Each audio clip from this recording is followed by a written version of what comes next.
السلام عليكم ورحمة الله وبركاته. الحمد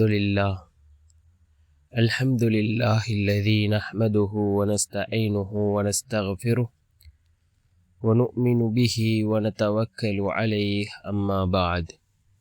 அன்பிற்குரிய அல்லாஹ்வின் நல்லடியார்களே, அன்பு சகோதரர்களே, நாம் தொடர்ச்சியாக பார்த்து வரக்கூடிய துஆக்களினுடைய திக்ருகளினுடைய தொகுப்பில் இன்று நாம் பார்க்க இருக்கின்ற விடயம் என்னவென்றால், நாம் அசருடைய தொழுகையை தொழுதுவிட்டு 7 தடவைகள் நாம் இந்த துஆவை ஓதி அல்லாஹ்விடம் பிரார்த்தனை செய்வோம். நாம் ஆசைப்பட்டதை அல்லாஹ் நிறைவேற்றி தருகின்றான். நம்முடைய தேவைகளை அல்லாஹ் பூர்த்தி செய்து தருகின்றான். நம்முடைய வாழ்க்கையில் உள்ள கவலைகள், கஷ்டங்கள் இவைகள் அனைத்தையும் அல்லாஹ் நீக்கி நிம்மதியான சந்தோஷமான வாழ்க்கையை அல்லாஹ் நமக்கு ஏற்படுத்தி தருகின்றான். அப்படிப்பட்ட மிகச்சிறந்த ஒரு துஆவைத்தான் நாம் இன்றைய வீடியோவில் பார்க்க இருக்கின்றோம். அன்பார்ந்த சகோதரர்களே, அல்லாஹ்வின் நல்லடியார்களே, நாம் ஒவ்வொரு நாளும் பல துஆக்களை பார்த்து வருகின்றோம். நம்முடைய துஆக்கள் அல்லாஹ்விடத்தில் கபூலாக வேண்டுமா? யக்கீனோடு இஹ்லாஸோடு நாம் கேட்கக்கூடிய துஆக்கள் அல்லாஹ்விடம் கபூலாகின்றது. ரசூலுல்லாஹி ஸல்லல்லாஹு அலைஹி வஸல்லம் அவர்கள் ஒரு மனிதனுடைய துஆ எந்த விதத்திலே அல்லாஹ்விடம் கபூலாகும் என்பதனை ஹதீஸ்களின் மூலமாக நபி அவர்கள் நமக்கு கூறினார்கள்.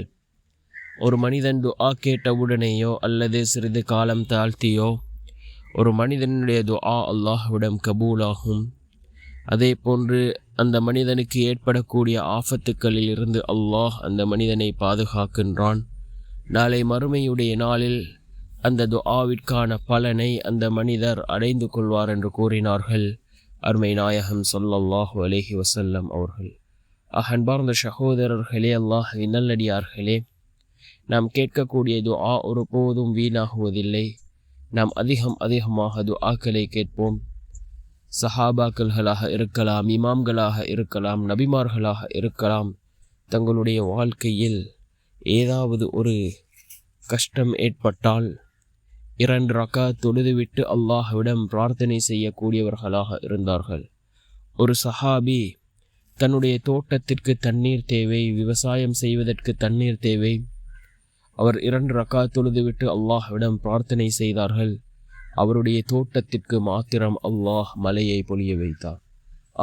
அன்பார்ந்த சகோதரர்களே, அல்லாஹ்வின் நல்லடியார்களே, நாமும் யக்கீனோடு துஆக்களை கேட்போம். நிச்சயமாக நம்முடைய துஆக்களுக்கும் அல்லாஹ் பதில் வழங்குவான். இந்த துஆ மிக முக்கியமான ஒரு துஆவாக இருந்து கொண்டிருக்கின்றது. இந்த துஆவை ஓதுவதன் மூலமாக அல்லாஹ் நம்முடைய தேவைகளை பூர்த்தி செய்து தருகின்றான்.